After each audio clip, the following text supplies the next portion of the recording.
Bom dia outra vez, irmãos. Chegamos ao momento precioso do nosso culto. O culto é belo, o culto é para a glória de Deus. Todos os atos do culto, da liturgia, o povo de Deus adora a Deus, mas o povo de Deus também adora o Senhor, quando abre a palavra do Senhor. Nós estamos estudando uma série de sermões, que domingo pela manhã nós estudamos o Evangelho de João. E domingo, pela noite, nós estamos estudando um representante de cada profeta menor. Já passamos por 2, e hoje nós vamos estudar, se Deus assim o permitir, Amós. Então, hoje eu quero convidar vocês agora pela manhã, Evangelho segundo escreveu João, capítulo 3. Evangelho de João, capítulo 3. E às vezes a gente fica com tanta coisa na cabeça, né? Quando eu falava para o Pedro e para a Regina acerca da Ana Maria, aquilo que nós desejamos, que os nossos filhos se apresentem diante de Deus, já com a fé deles. Nós vimos isso acontecer hoje com a Sofia, né? Ela se apresentou com 12 anos, né? Dizendo, agora eu quero professar publicamente a minha fé no Senhor Jesus. Louvado seja Deus por isso. Graças a Deus por isso. Irmãos, Evangelho de João, capítulo 3, desde o versículo 1, eu quero convidar você, nós vamos ler todo esse capítulo, são 21 versículos. Quero convidar você a se colocar de pé. Esse é um texto conhecido, é o encontro de Jesus com Nicodemos. Assim diz a palavra de Deus. Só acompanhe comigo a leitura, irmãos. Havia entre os fariseus um homem chamado Nicodemos, um dos principais dos judeus. Ele era destacado, irmãos. Este de noite foi ter com Jesus e lhe disse: Rabi, sabemos que és mestre vindo da parte de Deus, porque ninguém pode fazer estes sinais que tu fazes se Deus não estiver com ele. Ele tinha informações teológicas corretas a respeito de Jesus. A isto respondeu Jesus: em verdade te digo, que se alguém não nascer de novo, não pode ver o reino de Deus. Nicodemos não tinha feito nenhuma pergunta a Jesus, mas Jesus conhecia o seu coração e a sua necessidade mais profunda.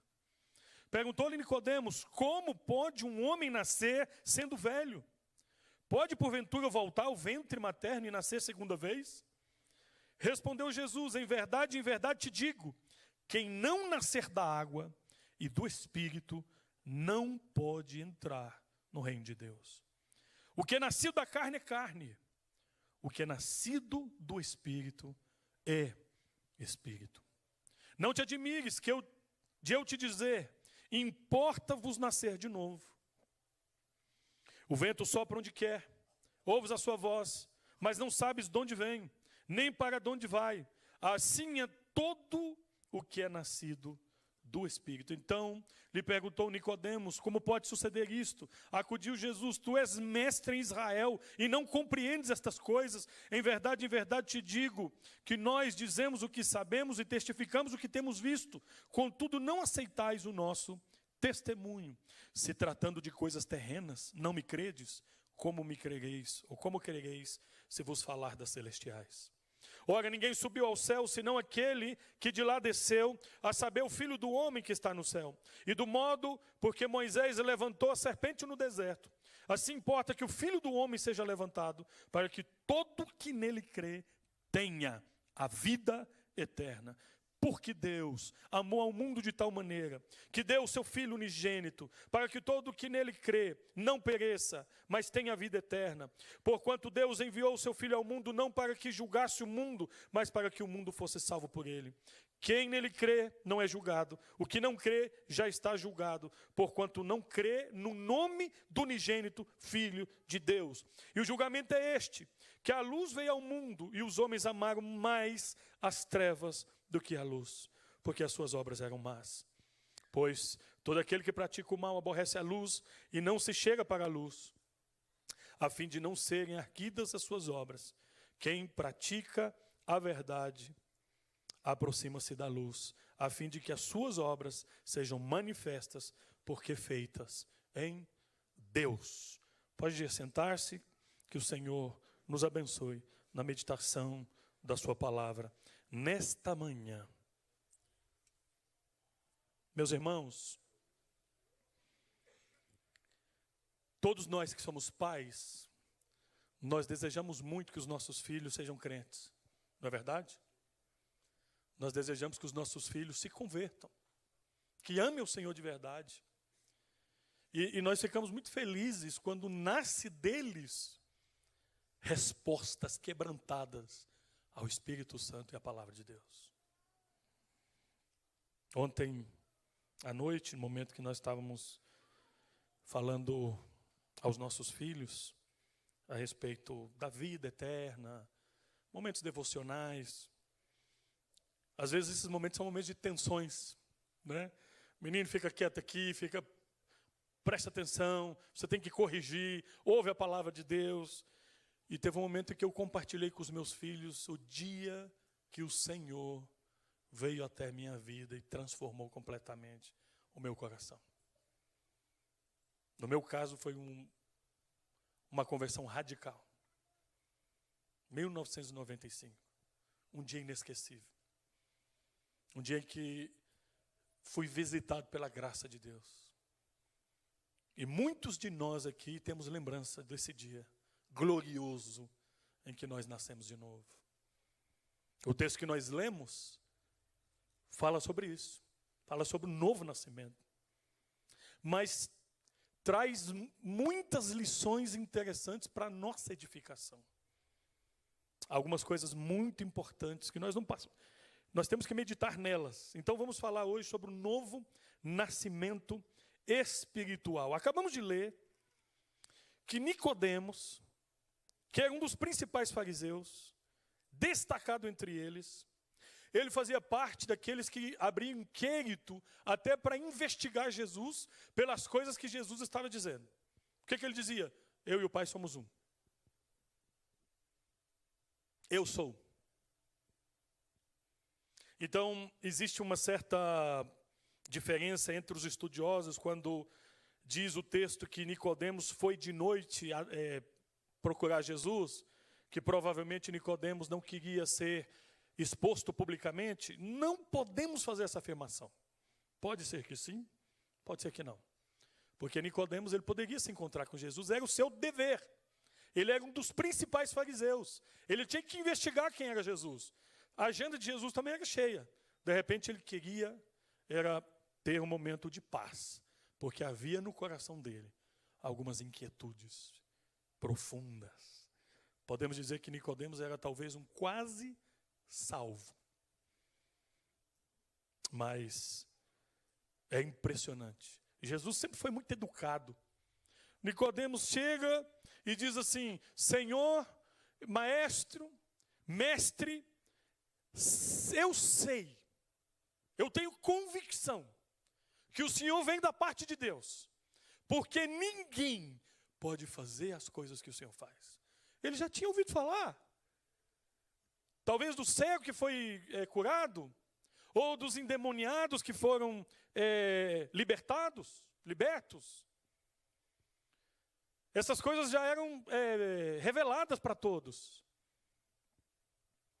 E ele tinha essa convicção. Eu sei que o Senhor vem de Deus. O Senhor não é um charlatão. Ninguém pode fazer as coisas que o Senhor faz se Deus não estiver com ele. E Jesus escuta aquilo. E quando nós olhamos para a resposta de Jesus no versículo 3, a isto respondeu Jesus: em verdade te digo, se alguém não nascer de novo, não pode ver o reino de Deus. Ele muda de assunto, ele vai direto ao ponto. E por quê? Porque a mensagem do novo nascimento ela é urgente. Ela é fundamental. Ela não é só estratégica, mas ela é vital. Em vez de ficar enrolando, Jesus diz assim: olha, Nicodemos, o que eu tenho para te dizer nessa noite é o seguinte: você precisa nascer de novo. O quê? Um mestre da lei? Você sabia que Nicodemos poderia recitar todo o Pentateuco de memória? Ele conhecia os livros históricos, os 12 livros históricos, como ninguém. Ele conhecia a literatura sapiencial, os livros poéticos, como ninguém, naquele tempo. Ele conhecia os profetas, os 5 profetas maiores, os 12 profetas menores. Ele conhecia o Antigo Testamento de uma maneira profunda. Era mestre da lei, era fariseu, era do partido dos fariseus. Também tinham coisas boas nos fariseus, não só coisas ruins. As motivações, muitas vezes, eram pecaminosas. E o que não é o novo nascimento. O que não é e o que é. Jesus nos fala a respeito disso. Então, já falamos que o Nicodemos, ele era fariseu, membro do Sinédrio, mestre em Israel. A teologia chama isso de testemunho interno do Espírito Santo. É o Espírito Santo que decodifica essas verdades no coração do crente. Sem o Espírito Santo nós não entendemos o que Deus está fazendo. Até com o Espírito Santo nós não entendemos muitas vezes. Certo?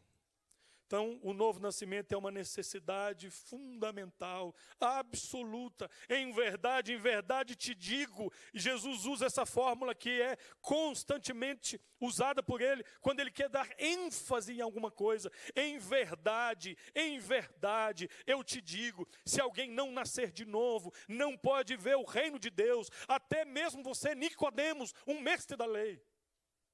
Um religioso. Um conhecedor, com informações teológicas corretas. O texto está dizendo que não basta apenas conhecer sobre Jesus. Ele acertou. O Senhor vem de Deus. Porque o que o Senhor faz, os homens não podem fazer. Quando ele termina de pregar o maior, melhor, tremendo sermão da história da humanidade, as pessoas estão perplexas, porque ele ensinava com autoridade, diferente de todos os outros mestres. Jesus vai ao ponto. Era urgente. Nicodemos era moralmente correto, teologicamente instruído, socialmente respeitado. Ainda assim, Jesus disse: isso tudo é insuficiente. Você precisa nascer de novo. Religião não salva. Conhecimento bíblico não regenera. Cargo eclesiástico não transforma o coração. Ele era um dos principais da sinagoga. Ele ensinava lá. É possível estar dentro da igreja e completamente fora do reino de Deus.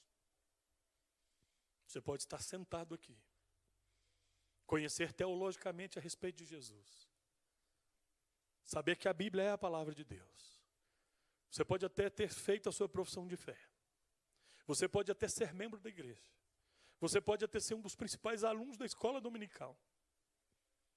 E dizer, você pode até vir na reunião de oração, mas é difícil não regenerado gostar de oração, viu?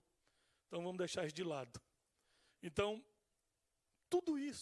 ter tudo isso como credenciais. E não ter nascido de novo. Saulo de Tarso, profundo mestre da lei, educado aos pés de Gamaliel, poliglota, conhecedor do Antigo Testamento, em profundidade. Quando ele cai por terra no encontro lá no caminho de Damasco, ele escuta uma voz: Saulo, Saulo, por que me persegues? E ele fala: quem és tu, Senhor? Da mesma forma que Nicodemos. Ele caiu cego e ele sabia que ele estava tendo uma experiência espiritual. E ele inclusive utiliza uma palavra: quem és tu, Kyrios? Para um judeu falar isso. E ele escuta: eu sou Jesus, o Messias, o Filho de Deus.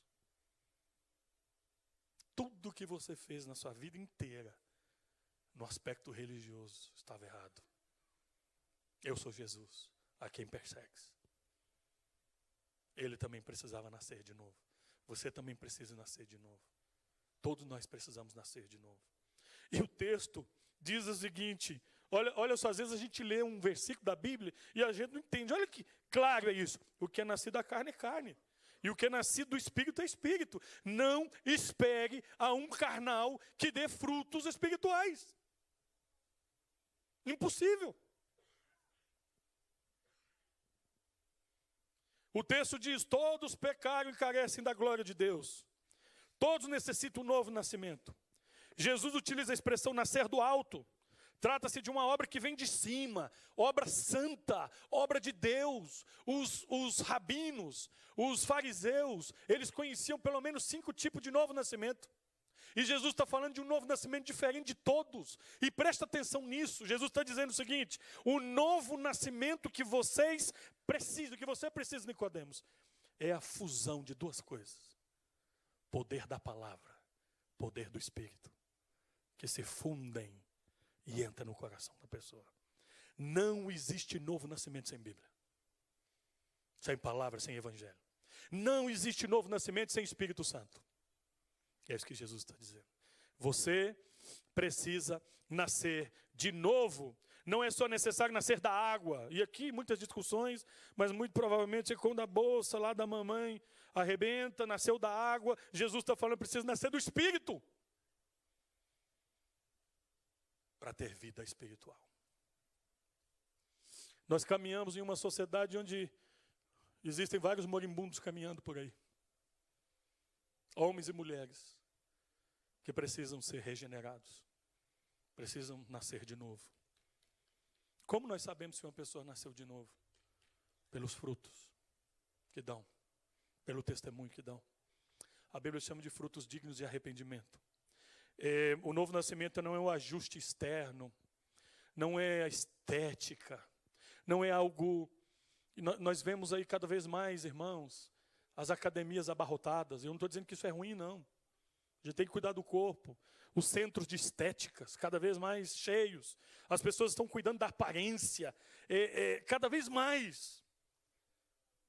Mas não estão cuidando da alma, da vida espiritual. Tudo que elas estão fazendo só para ornamentar o cadáver. Jesus vai ao ponto. Você precisa nascer de novo. Ele é profeta. O profeta não negocia a mensagem, não edita a mensagem. E por essa mensagem, ele vai acabar na cruz. Paulo foi decapitado porque ele pregava algumas verdades. Ele falava para todos que Jesus era o Messias. Ele falava para todos que em Jesus há ressurreição de mortos. E ele pregava que existia salvação para os gentios. E por essas 3 mensagens, Paulo foi decapitado.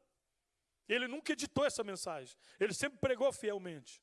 Então, o que nós precisamos não é de ajuste externo, mas nós precisamos de transformação interna no nosso coração. Nós não estamos falando aqui de tornar-nos religiosos, mas sim nova criatura, novo nascimento. E assim, se alguém está em Cristo, é nova criatura. 2 Coríntios capítulo 5, versículo 17. Nicodemos não compreende. Ele pensa biologicamente. Sua confusão revela a cegueira espiritual do seu próprio coração. Ele é um homem natural que não entende as coisas espirituais. 1 Coríntios capítulo 2, versículo 14. Ora, o homem natural não consegue compreender as coisas espirituais, porque as coisas espirituais se discernem espiritualmente. Impossível. Calvino diz que o coração humano é uma fábrica de ídolos e somente a regeneração, o novo nascimento pode quebrar esse domínio. Se você colocar roupas novas em um cadáver, não o tornará vivo. O que ele precisa não é de cosmético, o que ele precisa é de ressurreição para viver. Se você está orando por uma pessoa e convidando ela para vir à igreja, isso é bom. Mas não é isso que ele precisa. Não é de um convite a vir à igreja. Ele precisa ser evangelizado. E evangelizar uma pessoa é quando nós expomos o conteúdo do evangelho. Você precisa nascer de novo. Porque todo homem sem Deus está morto nos seus delitos e pecados. A pergunta para você e para mim: você nasceu de novo ou apenas mudou de comportamento? Mudança de comportamento não é reflexo de novo nascimento. Logo, logo, o testemunho vai denunciar. Logo, logo, a boca vai falar do que está cheio o coração. Então, o primeiro ensino é esse. Jesus nos diz que o novo nascimento é uma necessidade absoluta. Segundo, o que Jesus está nos ensinando a respeito do novo nascimento revela que o problema do homem não é de comportamento, mas é de natureza. Quando Jesus fala a Nicodemos, você precisa nascer de novo, ele não está afirmando que o problema humano é o comportamento, porque o comportamento de Nicodemos era extraordinário, era uma conduta ilibada. O que Jesus está dizendo é que existe um problema ontológico na essência do homem. O homem está morto espiritualmente.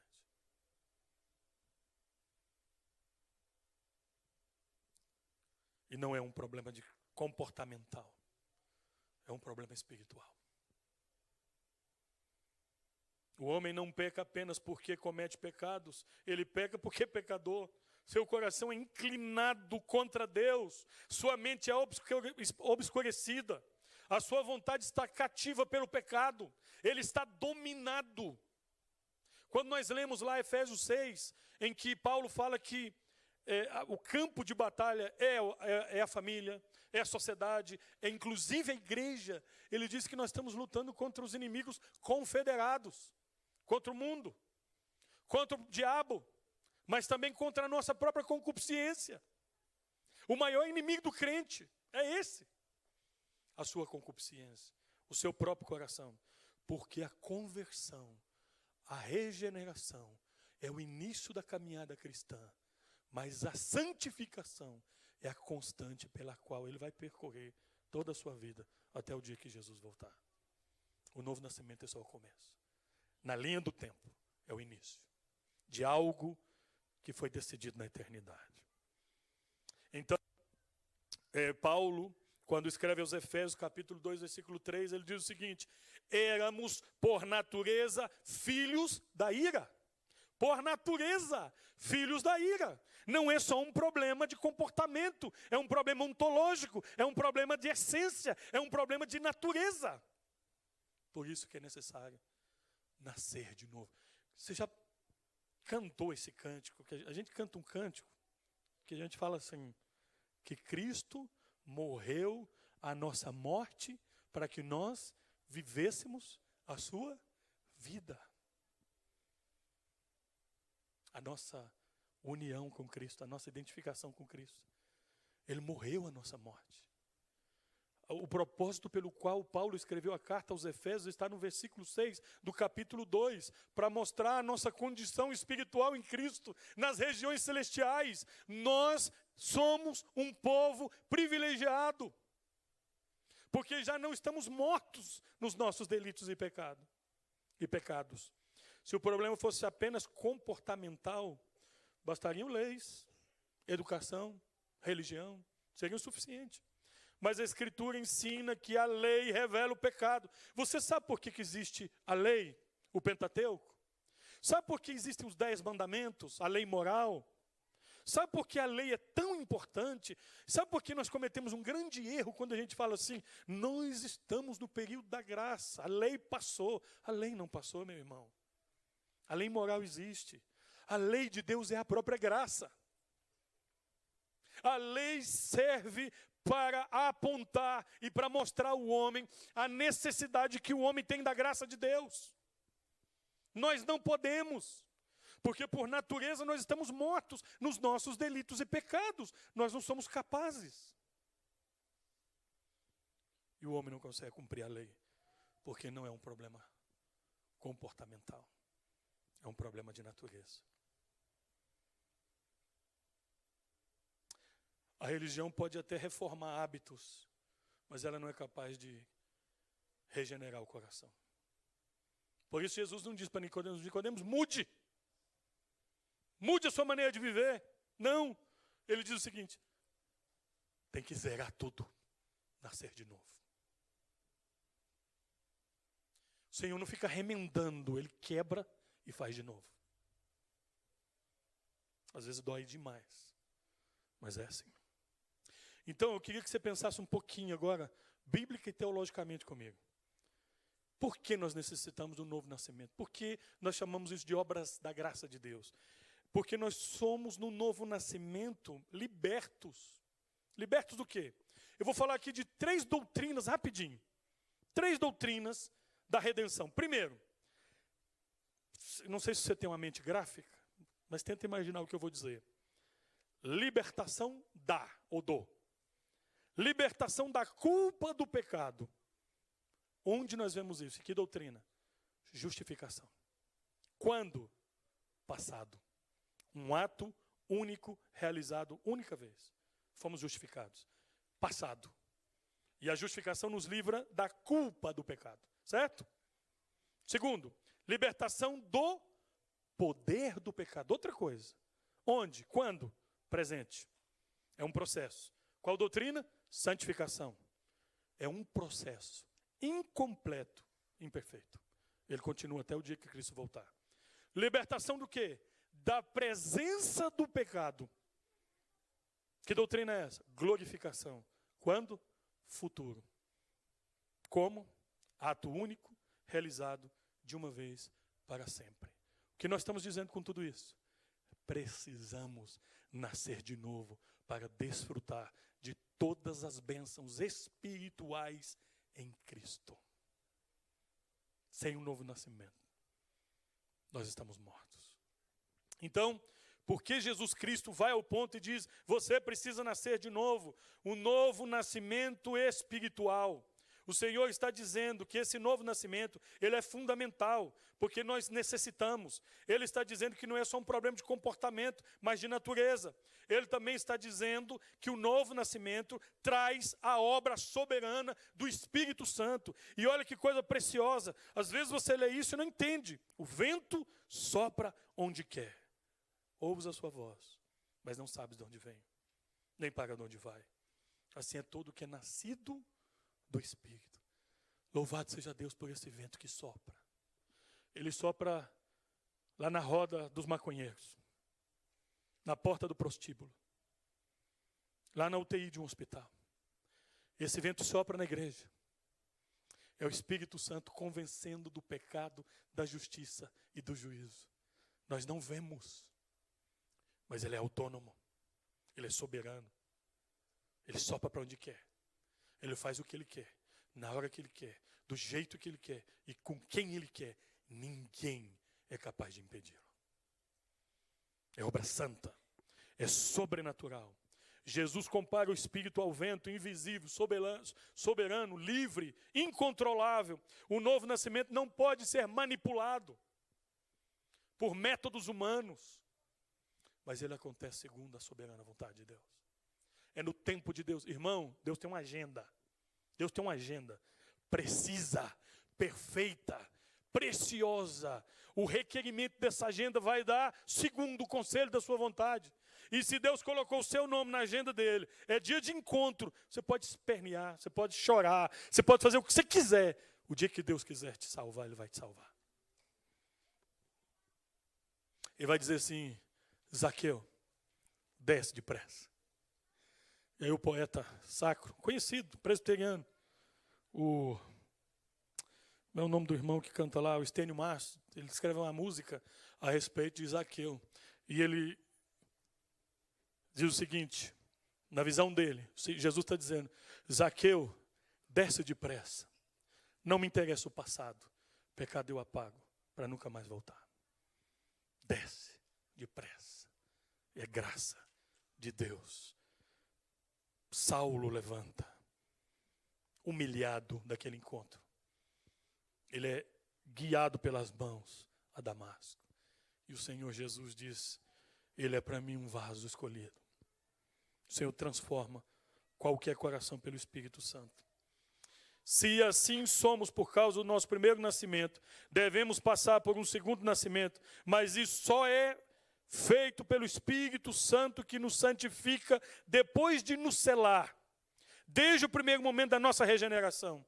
E dali em diante, até o toque final da ressurreição. Irmãos, não depende de quem quer, nem de quem corre, mas de Deus, da vontade de Deus.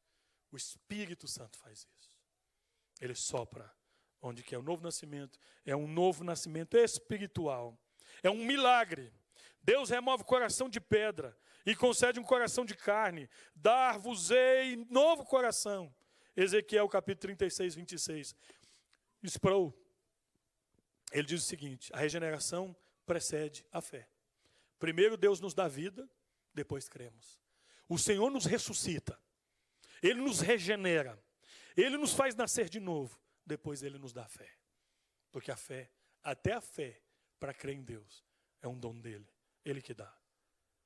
Isso para o homem é terrível. Por quê? Porque desde que nós nascemos, nós entendemos tudo por meritocracia, né? Que diz? Tudo a gente tem que lutar. Desde lá do nascimento. Dependendo da condição, até para matricular o menino na creche, fila. Depois para estudar, difícil. Vai para a faculdade, 300 pessoas concorrendo pela mesma vaga. Depois forma e pensa que está tudo certo. Está lascado. Quer fazer um concurso, vai concorrer com milhares. Então, quando ele chega na igreja e escuta, você tem que nascer de novo. Isso é graça de Deus. Isso não depende de você. É um evangelho da contracultura. É um mundo de cabeça para baixo. É tudo diferente. Aqui, tem que morrer para viver. Aqui, os últimos serão os primeiros. Aqui, os que se orgulham vão ser humilhados. E os humilhados vão ser exaltados. Aqui, a porta é estreita. Aqui, sabe quem é o maior? Que serve. Totalmente diferente. Nenhuma ideologia, nenhuma filosofia neste mundo se compara ao evangelho glorioso do Senhor Jesus, que vira o nosso mundo de cabeça para baixo. E aí Paulo diz o seguinte: o evangelho é o poder de Deus. A mãe colocou o nome no menino de Calvino. Ele foi piloto do presidente Dutra. Caiu com o presidente Dutra no Paraguai. Foi minha ovelha. Viveu na igreja, mãe orando por ele, dona Cacilda orando por ele a vida inteira. Sabe quando que ele fez a profissão de fé? Aos 94 anos de idade, ele se converteu. Porque o homem precisa nascer de novo. Ninguém controla o vento, ninguém controla o espírito. Nós podemos ver os seus efeitos, mas não podemos domesticá-los. Você confia na ação soberana do Espírito? Ou você confia só nos métodos humanos?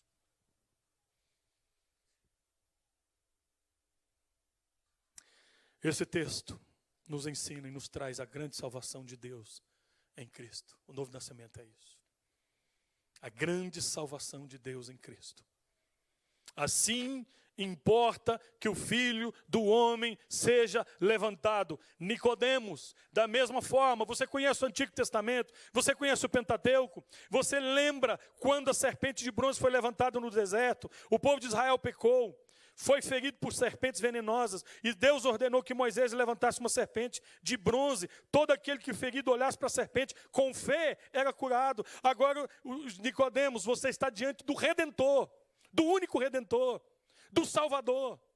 Você precisa olhar para mim com fé. Você precisa se arrepender. E você precisa crer. Porque Deus amou ao mundo de tal maneira que deu o seu Filho unigênito, para que todo aquele que nele crê não pereça, mas tenha a vida eterna. O novo nascimento revela a grande salvação de Deus em Cristo Jesus. Assim importa que o Filho do homem seja levantado. Hoje, quem olha para Cristo crucificado com fé, recebe vida eterna. Pela graça sois salvos, mediante a fé. Qual que é a origem dessa salvação? Do que Jesus está falando a Nicodemos? Ele está dizendo que o amor de Deus é soberano, porque Deus amou o mundo. É uma decisão do coração de Deus. E por que Deus faz isso? Você muitas vezes não orou, não chorou na presença de Deus, sem entender por que eu. Por que o Senhor me amou tanto? Por que o Senhor me salvou? Que credenciais tinha eu? Não mereço isso. Mas o Senhor veio aquele dia, falou ao coração, trouxe a palavra, trouxe o Espírito, me dobrou diante dele, me converteu, me fez nascer de novo, abriu os meus olhos para o grande amor dele. Não existe uma história de amor maior do que essa. Porque Deus ama apesar de. O amor de Deus, ele é incondicional. O amor de Deus é sacrificial. O amor de Deus não coloca, não, mas eu estou salvando porque você é bom, porque você é religioso, porque cumpre as leis, porque você obedece às regras. Não. Ele visita o mais imundo pecador nas condições mais subhumanas, os mais perversos, na escuridão da noite, atolados no pecado, mortos nos seus delitos. O Senhor vem, lava, o Senhor coloca de pé, o Senhor coloca um novo cântico na boca, o Senhor dá uma missão ao coração e transforma tudo. O amor de Deus é indescritível, nós não podemos nem precisá-lo, porque Deus amou o mundo de tal maneira. A salvação não começa no amor do homem por Deus, mas no amor de Deus pelo homem. Nós amamos porque Ele nos amou primeiro. Deus não nos amou porque éramos bons, Ele nos amou apesar de sermos maus. O amor de Deus não ignora o pecado, mas resolve o problema do pecado, porque Cristo paga a conta no nosso lugar. O meio da salvação é o Filho dado de tal maneira que Deus deu o seu Filho unigênito. O alcance dessa salvação, todo aquele que crê, Deus tem representante de todas as tribos, povos, línguas e nações. Tive o privilégio de conhecer tantos países e ver a igreja de Cristo, a beleza da igreja de Cristo, gente que eu nunca tinha visto me recebendo na casa, como se fossem os meus irmãos de décadas. O que é isso? Os vínculos da cruz. Nós temos a mesma linguagem, nós somos irmãos, nós nascemos do mesmo Pai.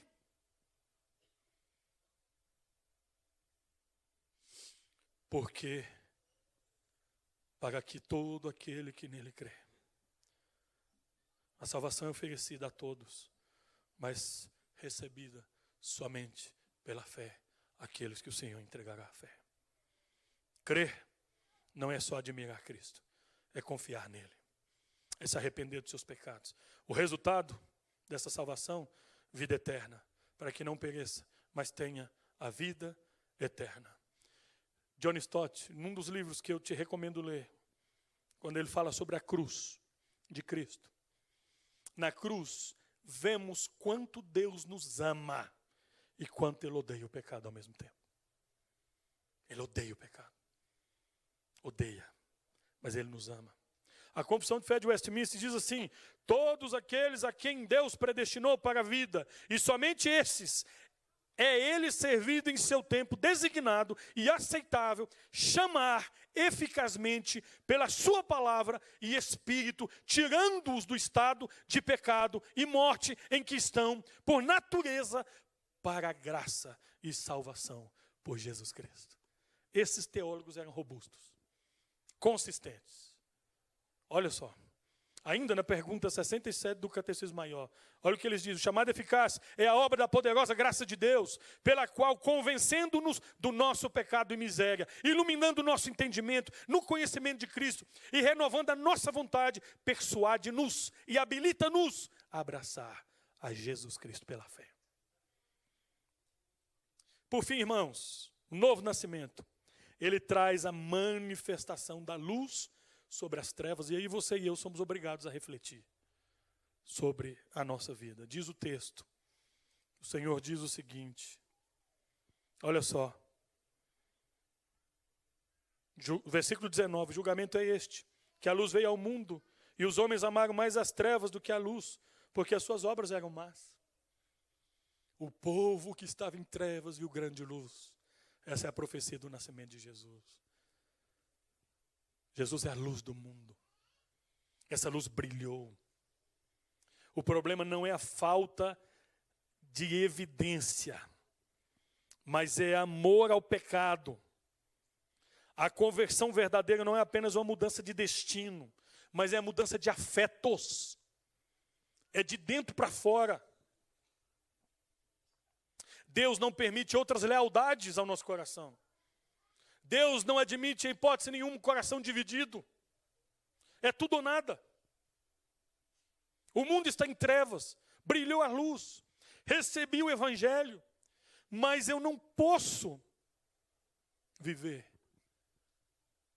como alguém que não foi salvo, que não foi regenerado. Até quando cocheareis entre dois pensamentos? O Senhor Jesus diz, não podeis servir a dois senhores. Ou é trevas ou é luz, irmão, é tudo ou nada.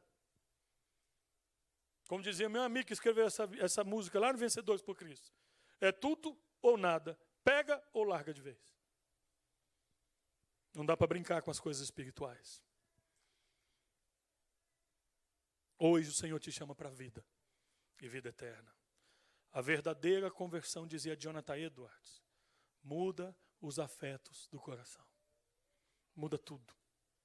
Então, eu quero só te lembrar, para ir concluindo, o que é o novo nascimento? É a obra soberana do Espírito Santo, pela qual o pecador recebe nova vida espiritual. Por que ela é necessária? Porque o homem está morto em seus pecados e não pode, por si mesmo, voltar-se para Deus. Como acontece? Por meio da palavra, pela ação do Espírito, resultando em fé verdadeira em Cristo Jesus. O que nós chamamos de regeneração, novo nascimento, nova vida. Qual o resultado? Nova natureza, novos afetos, nova obediência, vida eterna. O Evangelho não melhora o velho homem, ele cria um novo. Ele transforma tudo.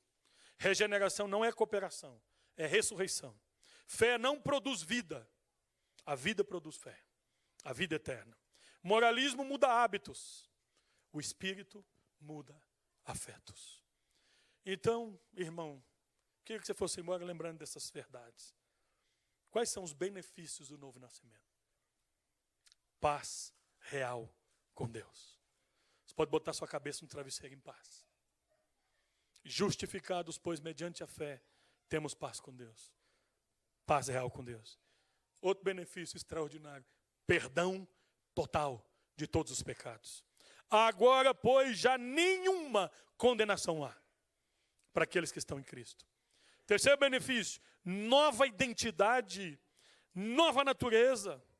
Se alguém está em Cristo, é nova criatura. Quarto benefício, a adoção como filho de Deus. Recebeste o Espírito de adoção, Romanos 8,15. Quinto benefício, presença e poder do Espírito Santo na sua vida. O Espírito está habitando permanentemente. Vosso corpo é santuário do Espírito Santo. Sexto benefício, sentido verdadeiro para a vida. O propósito que Deus coloca na sua nova vida. Quer comais, quer bebais, ou façais outra coisa qualquer, fazei tudo para a glória de Deus.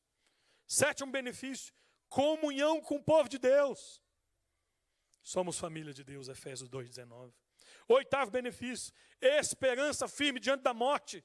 Para mim, o viver é Cristo e o morrer é lucro. Só os regenerados entendem isso. Nono benefício, isso aqui não está em ordem, tá? Vida eterna, agora e para sempre. Quem crê tem a vida eterna. Décimo benefício. Eu podia falar de 1 milhão aqui. Vou parar no 10.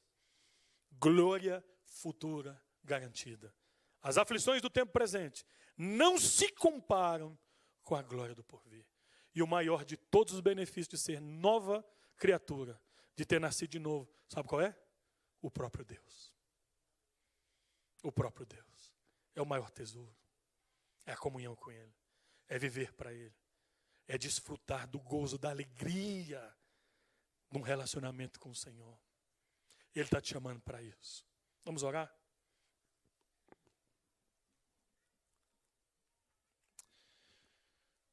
Senhor, as palavras humanas não são capazes de traduzir a profundidade desse ensinamento. Mas rogamos o teu Espírito Santo, que fale ao coração dos teus, para que entendam a necessidade urgente que temos do Senhor, do novo nascimento. E aqueles que já foram nascidos no Espírito, e que são nova criatura, e que estão em processo de santificação, e que de repente estão desanimados, Senhor, aviva a tua obra nas nossas vidas, e leva-nos, Senhor, à alegria da salvação, e a desfrutar da bênção da tua presença e da comunhão contigo.